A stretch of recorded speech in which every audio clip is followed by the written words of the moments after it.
يلا بينا نعمل بطاطس كروكات، أكلة فرنسية حلوة جدا جدا وسهلة وسريعة، وتعتبر من الابيتايزرز اللذيذة جدا. أقول لكم على السر اللي يخليها أما تيجوا تحمروها ما تفصلش البطاطس عن القشرة وحافظ على الحشوة اللي جواها. يلا بينا على الطريقة والمقادير. هنحتاج نص كيلو بطاطس هنسلقها بقشرها، مدة السلق تقريبا نص ساعة.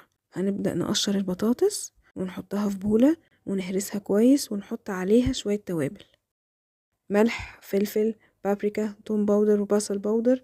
عايزين تزودوا حاجة يعني يبقى بحذر، لان مش اي حاجة بتلقط طعم حلو مع البطاطس عموما.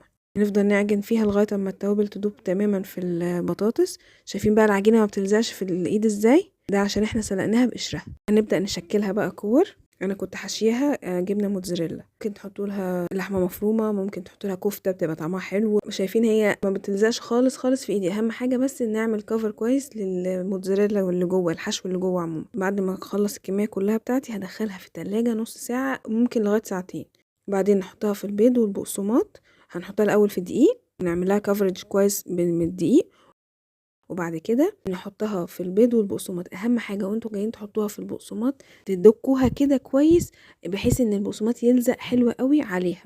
وبعد كده في زيت مغلي نحطها، متاخدش الواحده تقريبا 5 دقايق وبتطلع على طول. بصوا بقى هي حلوه ازاي، ما فكتش في الزيت خالص. شايفين هي برضو عامله كراست حلو وكريسبي. بس كده وبالهنا والشفا. ما تنسوش بقى تجربوها بالطريقه دي وتقولوا لي ايه رايكم فيها، وما تنسوش تعملوا لنا سبسكرايب.